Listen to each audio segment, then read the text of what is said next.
হতাশগ্রস্ত এবং Getwell school বললেন, কাদের উদ্দেশ্যে বললেন? আমি তো আমার বক্তৃতায় বলেছি, তার মানে আমি বুঝতে পারলাম না যে আমি আমার বক্তৃতা দেবো সেটা আবার নিচে নেমে ব্যাখ্যাও করবো, এরকম তো আমি ভাবিনি যে ব্যাখ্যা করে দিতে হবে।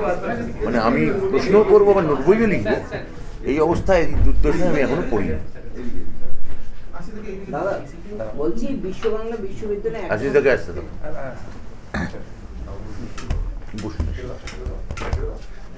কলেজ এবং বিশ্ববিদ্যালয়গুলো যে নির্বাচনের দীর্ঘদিনের দাবি, এই নিয়ে কোনো ভাবনা চিন্তা হয়েছে? দেখুন, নির্বাচন নিয়ে মহামান্য আদালত যেটা বলেছেন, এটা তো আদালত নিশ্চয়ই তার আমার তার সঙ্গে কোনো মানে বিরোধিতা নেই, কিন্তু এটা যেহেতু মুখ্যমন্ত্রীর সঙ্গে আমার কথা বলার দরকার, এইভাবে আমি আগে যেটা বলেছি আবার বলছি, কিন্তু আমি হবে এটা বিষয়ে খুবই আশাবাদী, এইটুকু বলতে পারি। নেক্সট, যাদবপুর বিশ্ববিদ্যালয়ের ভাইস চ্যান্সেলরকে কালকে সরিয়ে দেওয়া হয়েছে, এই বিষয়ে কি বলবেন? আমি তো পরশুদিন এটা নিয়ে একটা কলকাতায় একটা খুব বড় বাইট দিয়েছি। কালকে যেটা হয়েছে সেটা হচ্ছে যাদবপুর বিশ্ববিদ্যালয়ে ওনার থেকে খরচ চাওয়া হয়েছে। আপনি খবরটা একটু একদিন পিছিয়ে আছে, ওটা আমার পরশুদিন বলা হয়ে গেছে। এখন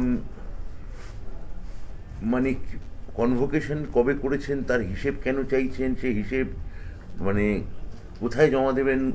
যিনি উপাচার্যই নেই তাকে উপাচার্য থেকে বরখাস্ত করলেন, তারপর উপাচার্য হিসেবে শোকজ করছেন। এই যে এটাকে আমি কি বলবো আমি জানি না। ওই যেটা ওনাকে বললাম যে গেটওয়েল শুনবো, ওটাই বলতে পারি।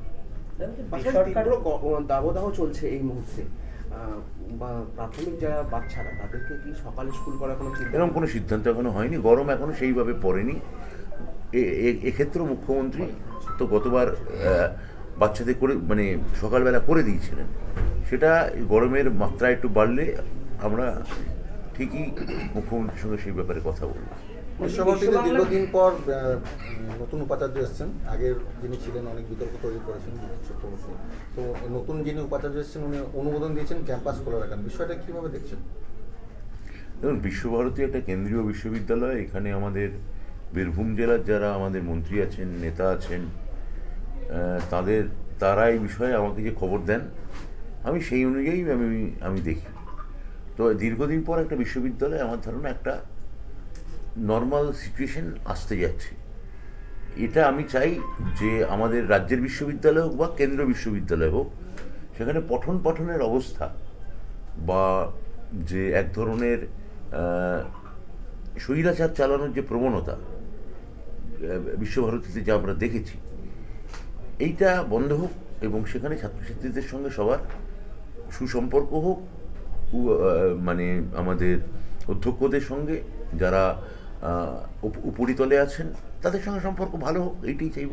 তবে বেসরকারি স্কুলগুলোয় যে একটা আইন আনার পরিকল্পনা নেওয়া হয়েছিল, সেটা কতদূর? সেটা আমি এটা নিয়ে কলকাতায় বলে দিয়েছি, এটা নিয়ে আর এখানে বলবো না।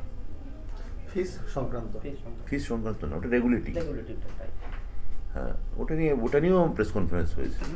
এই প্রথম বোলপুর শান্তিনিকেতনের বুকে বর্মন ব্রাদার্স অপটিক্যাল ওয়ার্ল্ড, যেখানে একই ছাদের তলায় আপনারা পেয়ে যাচ্ছেন উন্নত মানের দেশি বিদেশি কোম্পানির ফ্রেম এবং সানগ্লাসেস। এখানে নামি দামি কোম্পানি ছাড়াও আপনারা নিজেদের সাধ্যের মধ্যে পেয়ে যাবেন বিভিন্ন রেঞ্জের সমস্ত রকমের চশমা এবং লেন্স। মাত্র 200 টাকা থেকেই শুরু হচ্ছে ফ্রেম এবং মাত্র 180 টাকা থেকে শুরু হয়ে যাচ্ছে সানগ্লাসেস। এছাড়াও এখানে 1 পেয়ার কালার কন্ট্যাক্ট লেন্স পেয়ে যাবেন শুধুমাত্র 150 টাকায়। এখানে আপনারা বাই 1 গেট 1 ফ্রেমও পেয়ে যাবেন, যা শুরু হচ্ছে মাত্র 600 টাকা থেকে।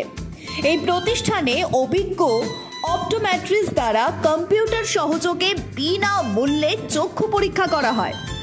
আমাদের প্রতিষ্ঠানে Ray Ban, Vogue, Oakley, Michael Kors, Prada, মমি জিম, Calvin Klein, Tommy Hilfiger, Nike, Puma, UCB, Guess, IT, আইরুস, Scott, Fastrack, Titan, Velocity, Excite, Justin আরও অনেক নামি দামি কোম্পানির চশমা পেয়ে যাবেন এবং এসলোর, জেস, নিকন, নোভা থেকে শুরু করে সমস্ত দেশি ও বিদেশি কোম্পানির লেন্সও পেয়ে যাবেন।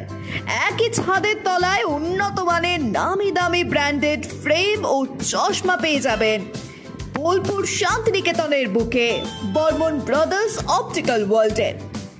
আমাদের ঠিকানা জাম্বনি বাস স্ট্যান্ড ক্লাব সেন্ট্রালের বিপরীতে।